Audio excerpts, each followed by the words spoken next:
Pero kamano nyakora mogi kumiero na mogi TV odhiambo machielo audichieng machielo marwa kini machiegni kaen saa 7 mar odiochieng weche manyien mag migago biro ni achiel kachiel kokalera mogi TV mondo wami weche manyien kuom saa achiel mangima wang'io mago mosetimore chakre ne piny ru nyaka gi sani matimore thuolo ni nyakwara mogi bende wami achiel kachiel nikech ma en migago kama waketo ni ayanga duto mameno timore e pacho ka kod motudo piny Kenya gi pinje maoko kamoro moro ma intie yie mar bedo koda mokwongo kawachako nyaka wachopie giko mag weche manyien mag migago tinenene to mokwongo wair thund weche. Migao mar tudruok gi pinje maoko ma pacho ka koro ndiko ne tend Tanzania mayangore ni odagi chiwo ler ewi meko mar Boniface Mwangi. Michael Oyamo mayande en jating dai mar gavana machon ma Migori Okoth Obado pedho neno mar luoko nyinge ewi nek mar Sharon Otieno. Jodak ma Kariobangi South ma opango udi mag tend county ma Nairobi ogolo ywak bang' sirikandno chopo mar darogi e udi nikech gope.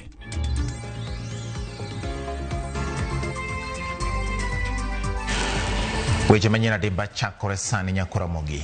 Tudri kode nambari @600 Facebook Ramogi TV Kenya, mbui mar YouTube Ramogi TV Kenya, XN @Ramogi TV KE.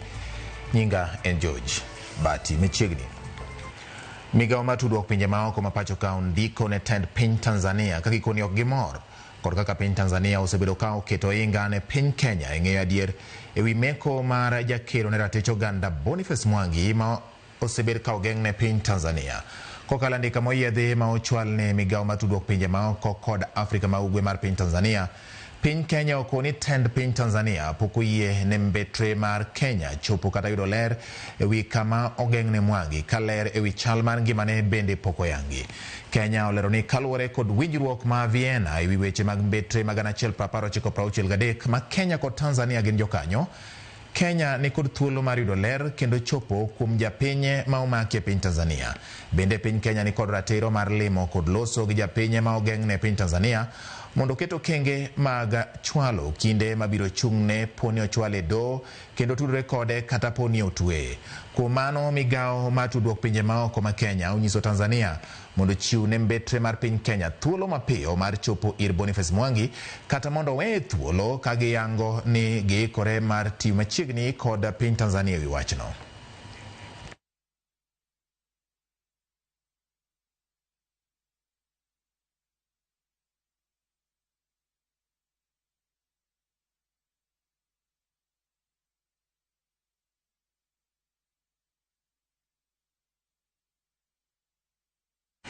Nyakoromogi wach mar Boniface Mwangi no imedo lu kendo ibiro mi mamoko bende motende kod mano e kinde ma weche manyien mag migago dhi nyime. Ka owere kod mano en jotelo mag duond bura mar DCP motele kod mano en jalup jatend piny Rigathi Gachagua okuong'o kang' magikoni sirikal rochorego kod kweth maketo piny owacho tesre e pacho ka. Ka gilose boma ma Nakuru, jagoro mar DCP bade ma Nakuru Simon Olensieku okoni sani duond burano biro dhi nyime kod geto kombe mathoth e yiero mabiro. Gikwedo meko mar gavana ma Trans Nzoia George Natembeya kod jotelo mamoko masoko sirikal mondo tim duto mag dongruok ne jopiny. Stronghold, tunamwambia rais wetu William Ruto, kindly stop weaponizing the security agencies and the anti-corruption unit. Muache kutumia hizi vitengo vya serikali. Wewe ni William Ruto, umesahau kuna wakati ulipokuwa unafanya campaign ulikuwa unatuongelesha tukiwa pale Nairobi na ukasema kwamba nitakapochaguliwa kama rais sitakubali intimidation, sitakubali harassment, sitakubali abduction of children, sitakubali vile ambavyo mambo ilivyokuwa, but you are doing exactly the same. Na sisi tunaunga kiongozi wetu mkono wa chama hicho na he has all the blessings na national leadership yake ya chama yetu kuungana na the like-minded political party zote ambazo zinahurumia Wakenya katika uongozi hii wa serikali ya kiimla. Tumeanza DCP, tumehama as united with no tribal barriers, and therefore nobody should brand DCP party as a tribal party. Kawasude ni gavana ma Machakos wa Vinyandeti omedo dhiro piny owacho mamalo kuom migao kokalo kuom migao mar thieth mondo ochwal omenda ne counties mar chulo jotije mag UHC kapok otergi chuth ne tend counties. Wavenya koni paro mar migao mar thieth mar chwalo jochiw thieth go mag UHC ne tend counties ok binyalore ka onge omenda. Bende gikoni midhiero mag UHC owinjo losi mokwongo gi sirikal mamalo kapok girwako gi ayanga. Motelo ne ma bende riwruok mar Governors Nja ne okwedo paro mar jatend migao mar thieth Aden Duale chwalo ne gi jotijego. Chung' mar Duale en ne gichwalo jotijego ne counties chakre dwe mar 7 higani gi ogirimiti mar tich ma gisebedo ka gitiyogo.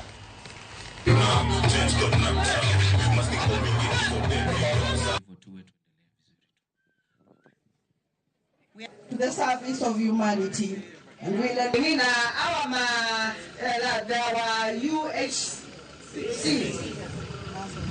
for the national government. If you want to devolve them with the money. Sinisao, hawezi kutuambia their contracts are ending next year, isn't it? Yes, they are ending next year March. Alafu natuambia to absorb na mjatupatia pesa. Sisi tunataka pesa. We are already in problems. They are our children, we love them. And by then they worked.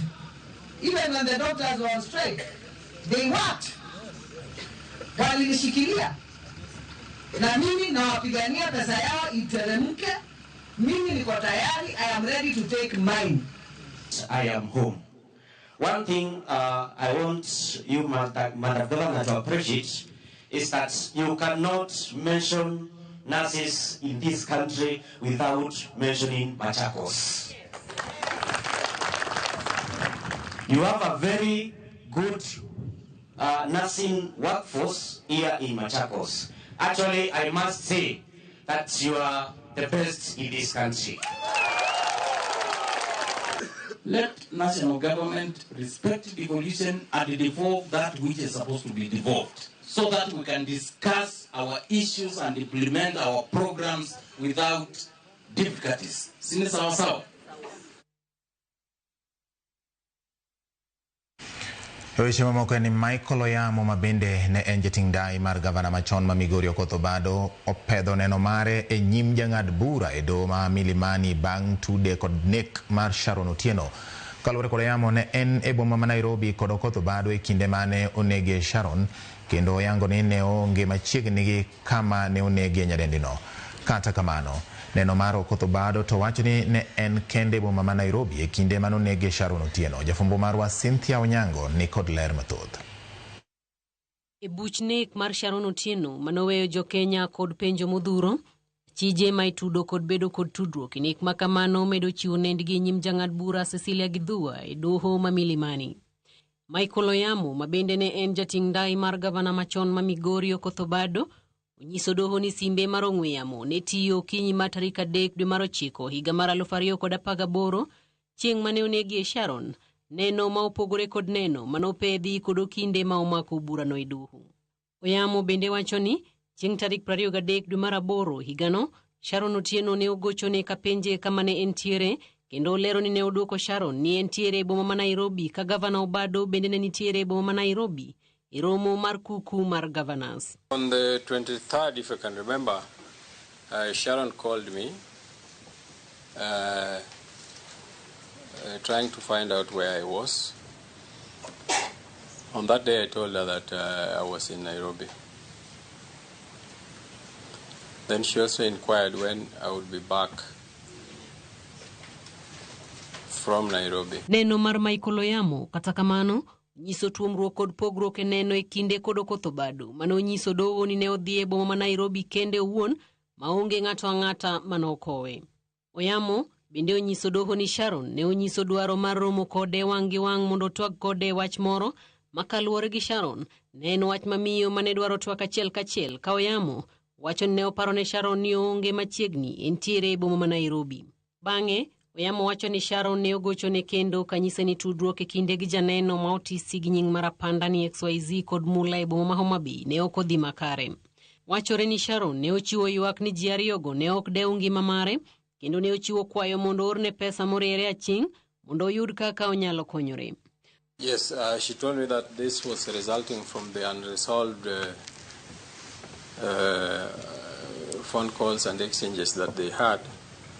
And on that day, Sharon told me that she wanted a way in which she would receive money direct when it comes from governor, either direct from me to her or an M-Pesa direct to her, because the two, she was saying, were not really interested in her welfare.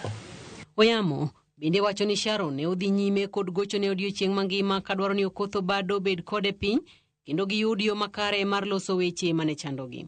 Later on in the day, she kept calling. She informed me that the two also had exchanges. The call went on, and when she called me last, I remember around 9, it was in the night, PM of the 23rd, when she told me that the solution now between the two, it is better if the governor himself could sit them down, the three of them, and handle this situation. Michael Oyamo bende okwedo neno mar XYZ mawacho ni Oyamo ne onyiso Sharon ni gavana kokalo kuome owuon ne oseluongo gi giduto mondo gichopi ire boma ma Nairobi. Oyamo wacho ni neno makamano ok en adier kendo kaluwore kode Sharon ema nonyiso dwaro mar romo kod Obado mondo gimany kaka ginyalo kelo kwe kindgi. Burano pod dhi nyime ka igeno ng'eyo matut ewi nek mar nyadendino. Cynthia Onyango, Ramogi TV, Nairobi. Bang' gwandruok otulo muoche magawa moro e boma ma Garissa, MCA ma Jarajila Nur Sheikh mane picha mag wang' dede omako kalao jopiny ka oting'o gir lweny sani koro wuok oko ka en bende owacho kore ewi tulono. Nur wacho ni ne oting'o gir lweny no mana kaluwore ni ne omonje oko mar magawa no kod rawere ma ok oyango kendo ni ne otemo mana geng'ore. Pichago ogolo ka Nur kedo gi rawerego ma ocholwar. Komanda mar obila e gweng' ma Kono Samuel Boit oyango ni gisechako timo nonro mar yango gima dine kel ywaruok makamano bang' yudo picha mag wang' dede.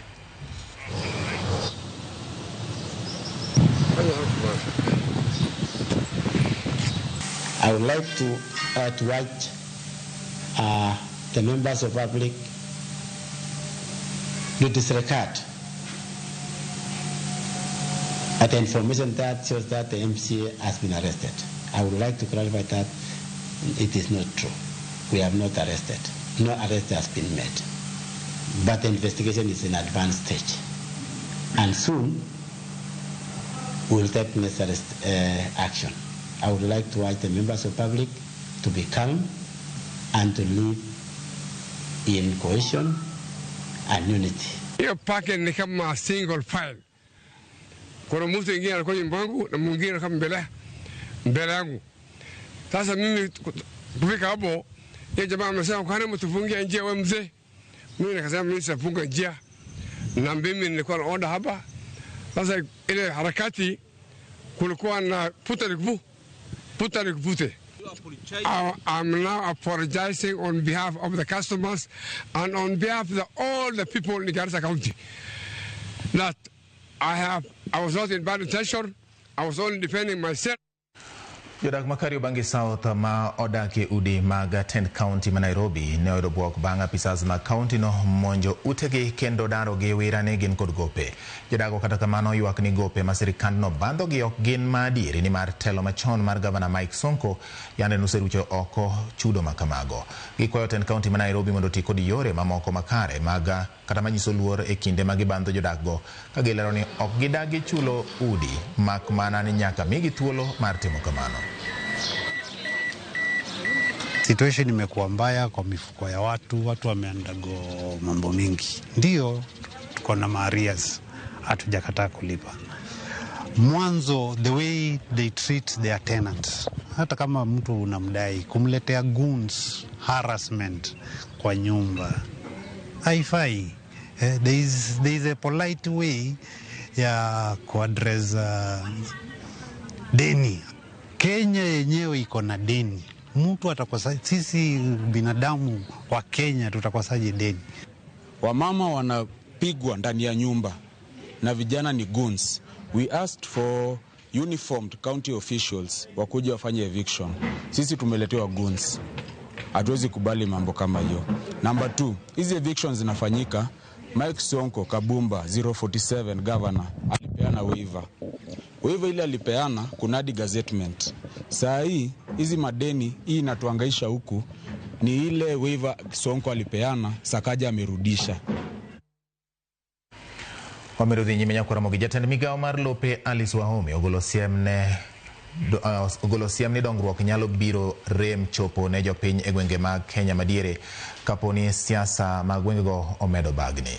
Kawuoye kinde manoyawa yanga chenro kata chiro manyasani e kaunti ma Laikipia, olero ni liet mar siasa e gwengego nyalo ng'iko chenro mag dongruok ne gwengego ka odwaro ni jotelo omi jatend piny William Ruto thuolo ni mar sirikand Kenya Kwanza oketo maino madano ni gichopo singo mane gichiwo ne jo Kenya.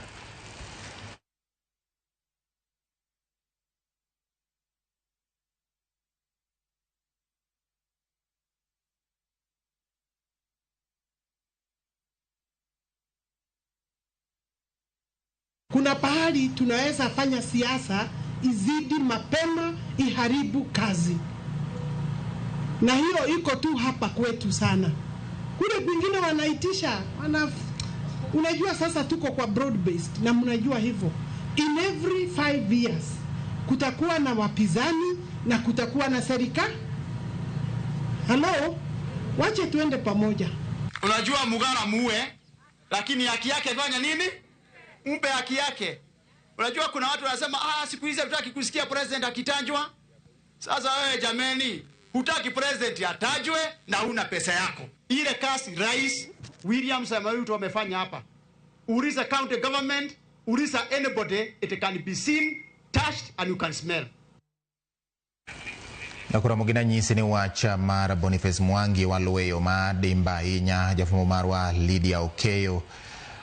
Oluwa wachne kawuono nyakwara Mogi kamado ni mondo mi waturiane kode achiel kachiel onyiswa ni to weche ma koro dhi nyime ewi wach mar meko mar Boniface Mwangi mayando osebed kogeng'ne piny Tanzania kendo kelo ng'ur mopogore opogore ochopo kanye ni mar sani uganda jo Kenya nyo penjo ni to bende tudruok nitiere makare kind piny Kenya gi Tanzania manomiyo en wuon nodek ma ok owe thuolo. Kata kamano bed ni owe thuolo nyiso ni ng'ur ma osebet kachiel kod liet mosebetie nyalo bet ni en achiel kuom gigo ma odhiro mondo piny Tanzania okaw okang' ma kamano. Dani mondo muya winjire kata watudene gi Lydia Okeyo mondo nyiswa ni to gin ang'o gini matimore sani kotende ko wach mar Boniface Mwangi ma en jakeno ne ratich oganda. Lydia kiwinja miye nyikwara Mogi ler ni nyaka gi kinde ni ma weche koro milomi osewuok ni Boniface Mwangi osewe thuolo e piny Tanzania. Gin ang'o gini matimore kata jokedo ne ratich oganda kachiel kod tend piny Kenya to winjo ni wach ang'o kotende kod wechegi. Lydia Okeyo. Erokamano nya George Bati abiro ni achiel kachiel ka antiere chuny boma ma Nairobi apaya ma Aga Khan walk hodno mabendo tesi ni Insurance Plaza kama ntiere apis mbetre mar piny ma Tanzania pacho kae. Gisani ne ntiere ng'anyo mani igeno ni mondo bedi jogo makelo tich oganda no chokore ka okinyi. Kata kamano pek mar obila tie mar obila ne ntiere ka miyo ne gin kagi kacha ne ok gichako ng'anyo makamano. Ng'anyo ni geto ni mondo bagi mar sundo piny no mar Tanzania mondo ket thuolo jago no makelo tich oganda Boniface Mwangi mano make piny Tanzania chieng' wuok tich kaluwore gi okang' mano gombo mondo kaw mondo ochopie piny Tanzania odhi ogo wang'e e bura ma jatend kweth maketo piny testre ma Tanzania Tundu Lissu gina mano gore Luanda bang' ka nomdhiye kendo ne odine e pino ma Tanzania. Wach osebedo kaka liet George Bato kaka isewacho gisani wachore no gole pino ma Tanzania kokalo e yora barabara kendo kara yora paya no kae motere Ukunda ema no odhi okete kanye mane familia mare otudre kode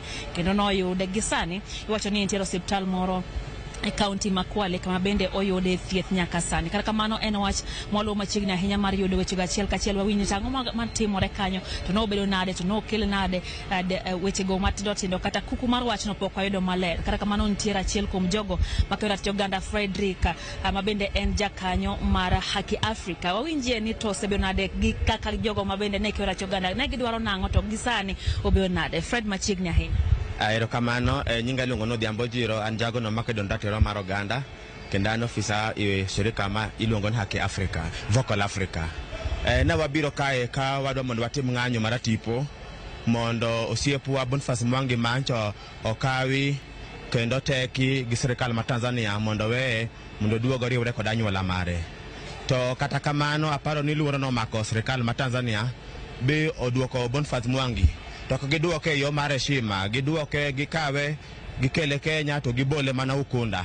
Kata kamano Boniface Mwangi oseloso kod jogwa, oloso gi jatenda Hussein Khalid beno osechopo Ukunda bokawe. Samuel Susani Boniface Mwangi nitie Mombasa town kendo idwa tere kama moro ma is safe to wang'eyo ko malingling mosemiya ni Boniface Mwangi dhibiro Nairobi by gimoro sa gindege ma sa 10 Nairobi. Koro wan gi geno kendo wan gi mor ahinya ni mae timore kendo wan gi geno ni pod nyaka waendelea kendo ratiro mar oganda to kendo wang'iso jo Kenya ni waketu luoro kando mondo waket ratiro mar oganda niwach wanie wang East Africa ka wayomyom kendo ka waluor to Africa mangima ma East Africa mangima biro hinyore e lwet jogo manitelo moko deo rito ratiro mar oganda.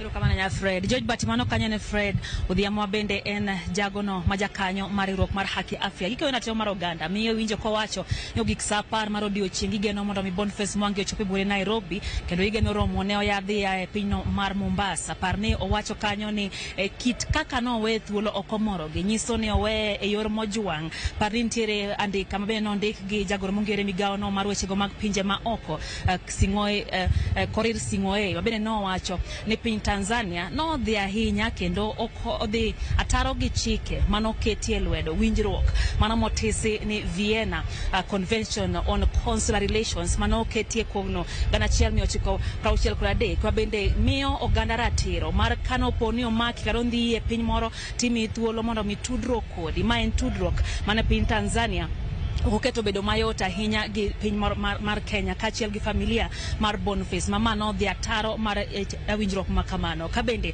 chik makama ne dwaro mondo mi yiene jago no omaki pononi omaki e piny moro tiyieni mondo mi nyako bila machung'ni e doho mondo mi ng'ini to maki nang'o to kata ko maki tidhi weyi nang'o e yor mane to ketho mane modonynigo miyo ma ne piny Kenya ndiko kakalo kuom migawo no mar weche go mag pinje ma oko ne piny Tanzania kawacho ni ne gidhi ahinya ne gidhi asasa kendo ne ok giluwore gi chikego mabe no kete winjruok miyo koro waketo wang'wa George Bati wang' wang'iye ni to be ang' sa 10 mabende ojiro onyiso kacha ni ang' igeto ni Boniface Mwangi ang' ne chobe bur Nairobi ang' ne bed kare nyalo pani familia mar odiochieng'no manyoro be no ogolo ywak kane ja ode kara min ode Anjeri Mwangi ne ywak kawacho ne ok ging'eyo mora mora kotenre gi kanyo nogo mano oketie Boniface Mwangi nyaka ne dhi e piny mar Tanzania. George Bati ka intie kod penjo.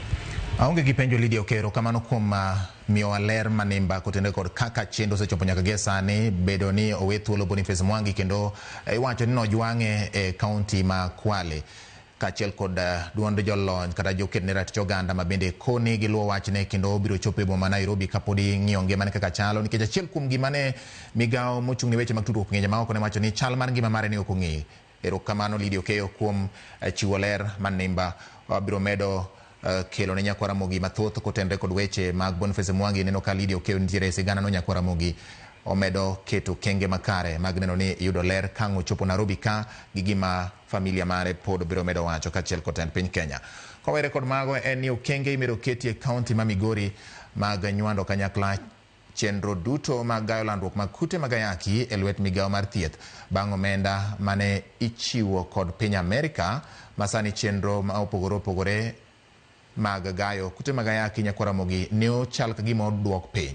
Kaka jafwambo marwa ma Migori George Malero ywak pod nitie maka kod kacha kaluwore kod okenge mag keto kanyachiel chenro mag kedo kod landruok kute mag ayaki gwenge ma Migori. Dok piny mar omenda masiro chendogo mag gayo landruok mag kutego mag ayaki e pacho kae mando osebedo kawuok e pinjego mag Amerka osekelo kibaji mathoth ni deko thir kata duoko piny ondamo bende koro piny owacho mar Kenya koro osegoyo e kedo kod landruok mag kutego mag ayaki. Chenro mathoth mag gayo landruok mag kutego mag ayaki ma yandi siro kod omenda mowuok e piny mar Amerka sani koro chung kama thin ma bende koro pod dhi nyime koro dek chung dwe mar 6 mar higani. E okang' mar ni chenrogo mag landruok mag kutego mag ayaki odhi nyime to enye ne grubego mang'awo piny owacho dhi nyime manno chenro ma yande itimo kod ruogo moko mago mag piny owacho onywandi kamoro achiel kendo koro tim kod migawono mar thieth. Twak mokwongo wasebedo gi jogo eko mayudo services kata mayudo thieth e gigo ma waluongo ni diocese kata dropping in centers. Omiyo kendo kata pachgi bende waneno ka pachgi bende ber kata ntiere moko ma pachgi beyo moko bende ok oyie nikech moko bende pod nigi luoro. It's something that is doable if organizations and communities beneficiaries are involved from the very beginning. It becomes easy because ultimately we know this is the responsibility of the Ministry of Health to provide health services. En chenro ma piny owacho temo e kinde ma dweche adek.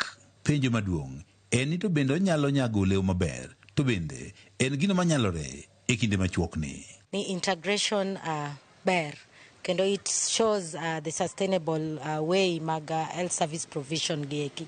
But again, king'iyo time frame magini team godo is too short. It is too rushy. It is too rushy ne three parties. One, ne the community themselves kata key population themselves madhikao services gieki kanye osiptende mag sirikal. Number 2 en too rushy ne the public health service provider mantiere kuchocho. Okiyudo time maduong' mar ng'eyo kata mar bedo gi lony mar handle the key population. Wasebedo gi twak health facility mondo wang'is joge ni wan gi joge ma vulnerable mabejo mamine gi joma nyiri to gimbe onego bene gi yudo services machalo kama. Apisa chwe chenrogo mag landruok mag kutego mag ayaki e kaunti ma Migori Eliza Owino wach ni ok yot kata kamano gitemo manyalore. Dweche adek to tin to watemo nikech watiyo gi other stakeholders. We collaborate with different line ministries. We are integrating these services. What is it that we can do together?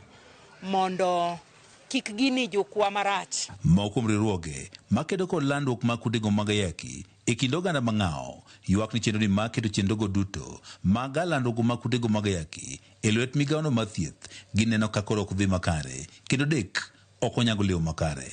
Director mar riwruogno mar Faraja Women Initiative riwruogno makedo trogo mag opam e kaunti ma Migori wacho ni jogo mang'awo e gamo kutego mag ayaki pod dhi bedo kod pek e yudorego mag thieth ma bende konyo e galandogo mag kutego mag ayaki ka wuok kuom osiptende mag piny owacho. Ji malong' mang'eny ok osebet kadhi. Anyalo kawo kwa mfano community wa manyocha odagi kute mag ayaki kanyo omigi transfer out mondo gidhi osiptende ka yudo ka gin gi buok kendo moko osechako bedo defaulters. To mamoko madhi kawo services mamoko, for example Awendo Dice, Sori Dice mosebedo kaka piloting mag dhi health facilities koro gidhi kacha kaka key population. Koro gipose as general population.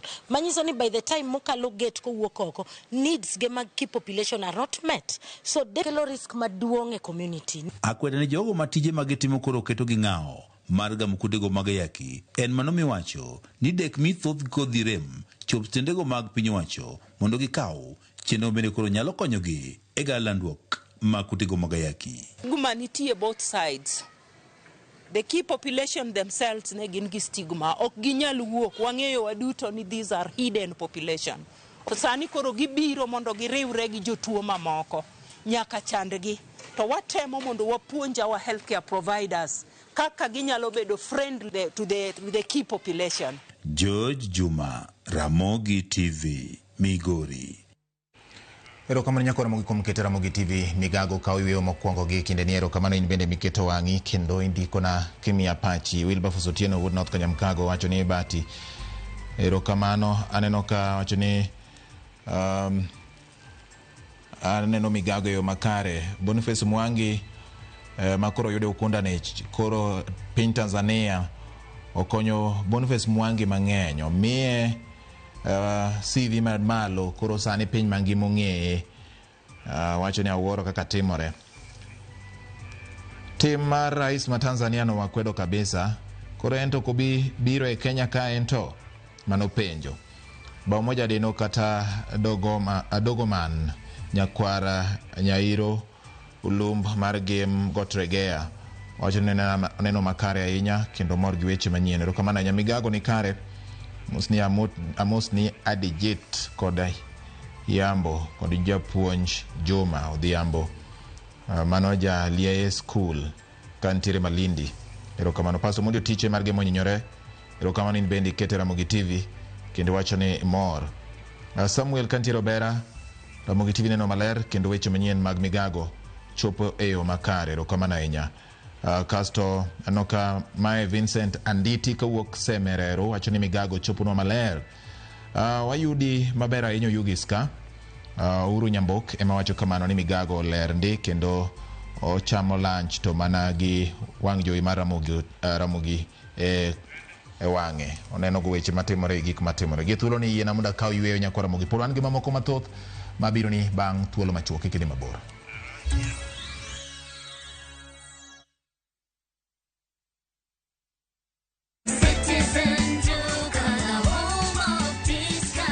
Mwezi iko kwa kona, budget iko tight, but Citizen Duka says relax. So get home baking flour 2 kg at 137 from 145 shillings. 3 liters cooking oil at 789 from 1,025 shillings. 2 kg basmati rice at 589 from 767 shillings. And 12 packets of milk at 539 from 588 shillings. Dial *487*5#. Choose what you want, pay, and collect at any Quickmart supermarket near you. Citizen Duka, the home of discounts. Citizen Duka, the home of discounts.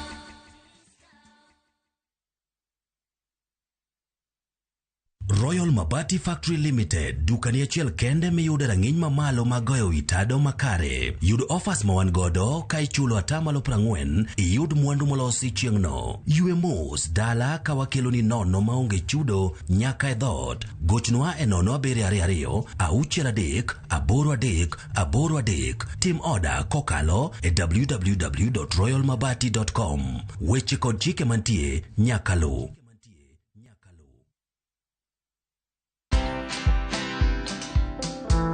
One of the biggest challenges I find entrepreneurs is they don't know how to delegate. They feel they're the only ones who can do things. Other people can do it. You use your mind to build your vision and to do your strategic thinking and maybe to do the connections. But the team can do it. Imagine they can. There's been a study done that women tend to fear taking loans. A loan, if it is taken for the right thing, is okay. Watch this story and more. Download the Citizen Digital app or visit www.citizendigital.com and find the Citizen Originals portal. Kenya's #1 app, Citizen Digital.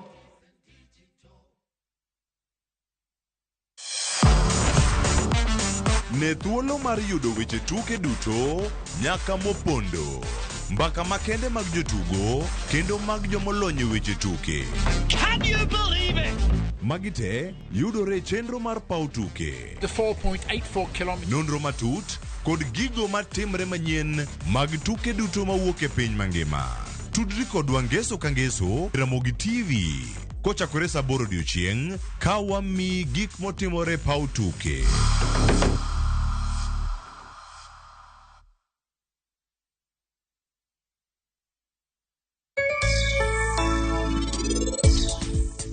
Koro sani wadwa neno ni en ng'ano mabiro yie kendo nyathini ni.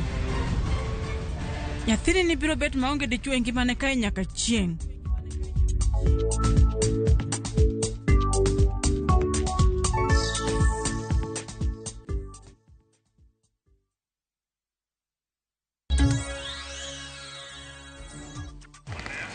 Machiegni kendo nyakwa Ramogi wadhi nyime gi weche manyien.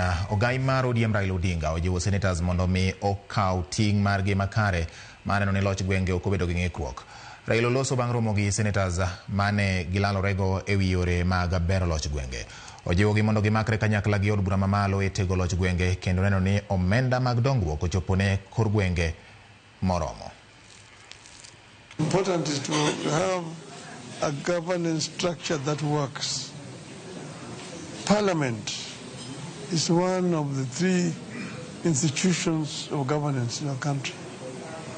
The executive, the legislature, the judiciary, and the others. Parliament represents the people, and Parliament makes the laws in the country.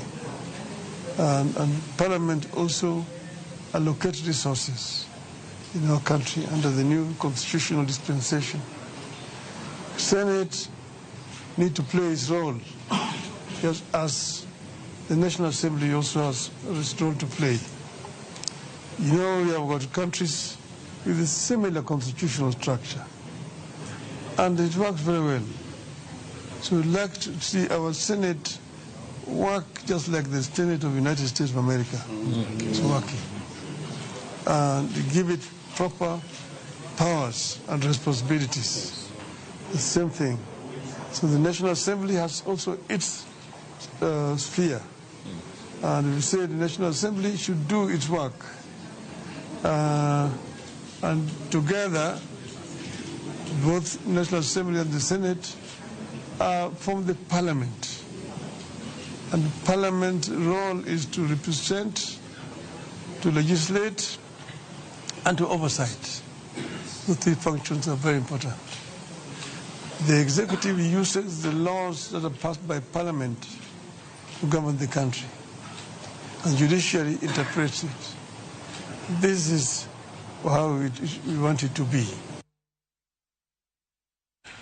Riwruok mar kanise mapacho ka NCCK ochako chenro mar chiwo tiegruok ne jotelo mag gwenge, ruodhi kod jokanyo mamoko e wi okenge mag kedo gi midhiero mar lokruok chal kor lwasi. E romo ma NCCK obago Kabarnet oyangore ni lokruok chal kor lwasi ema osekelo midhiero ne gwenge ma nyandwat, kendo masira mag pioula bende medo kelo pek ne jopiny. Apisa maduong' mar bad migawo marango weche mag alwora e kaunti ma Baringo, Silas Kuonyike, oyango ni lokruok chal kor lwasi miyo oganda makono sedo kod jamni ka gidhi e gwenge mamoko mar manyo resruok. NCCK koro chiwo puonj ne oganda makono e wi yore mag tiyo maber kod lowo, kendo jiwo chenro mabiro thiro midhiero.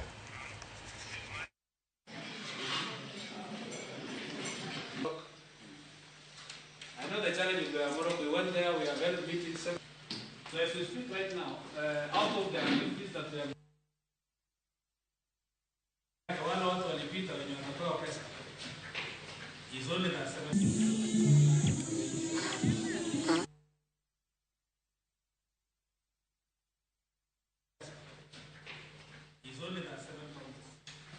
Watu wamekata miti, tunaona nchi imekuwa na ukame kwa sababu miti zimekatwa, so we urge also the local mwananchi wapande miti.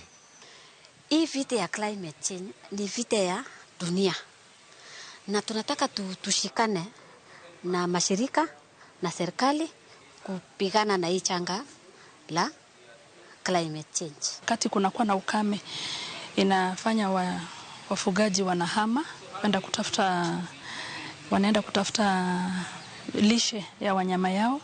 Katika hiyo hali ya kwenda kutafuta lishe ndio inaleta shida ya kupigana, inaleta mambo ya watu wanapigana kwa sababu ya kung'ang'ania maji na tena nyasi. We have been supported by NCCK, National Council of Churches of Kenya, to support in training or capacitating what climate change committees and even faith-based institutions in the communities who work within these communities, in order so that we can be able to change the way they think about climate change. Komiti mar od bura mochung' ne weche mag alwora obago romo kod moko kuom jodak ma Muyombo kaachiel kod riwruoge makwedo chenro mar gero kar loso teko mar nyuklia e boma ma Mombasa. E romono jodak ma oyuoro lero ni gin kod luoro mar wito kuonde mag yuto margi, gino momiyo gikwedo chenro makamano. Jodak oywak ni chenrono biro ketho alwora kendo ni biro chunogi mondo gidar e gwengego, kama giwacho ni gisebedo ka ging'eyo kaka kar konyruok margi e yore mag lupo. Jakom maraputno e od bura Vincent Musyoka Olero ni nitiere dwaro mondo duol mochung'ne weche mag teko mag nyuklia ma pacho ka mondo donjre kendo puonj jodak mamoko ewi ber mar yuoro e rombe makamago. Ya mambo ya afya, kwa sababu ya mambo ya mazingira, wa elimu pia itatatizwa. Na pia sisi kule watu wa Uyombo tumetegemea bahari kwa uchumi. Tunaona mambo ya uchumi yatadidimizwa kabisa na hata yatamalizika. Hawa watu wa Uyombo wanasikiza mashirika, sisi hatusikizi mashirika bwana. Sisi pia tumeenda shule, tunajua. Wao kusema kama kuna mtu anakuja anatuambia, hatuna anaituambia, sisi wenyewe tuliamua. Mashirika yamekuja kutusaidia, kutuunga mkono, kuongeza nguvu. Lakini mtu wa Uyombo ameamua hana haja nuclear, na sio kwamba amefundishwa na mtu yoyote. About displacement of people, the impact on tourism, on economic activities, impact on health, and so on. But for us, we think we have so much renewable energy potential that remains untapped.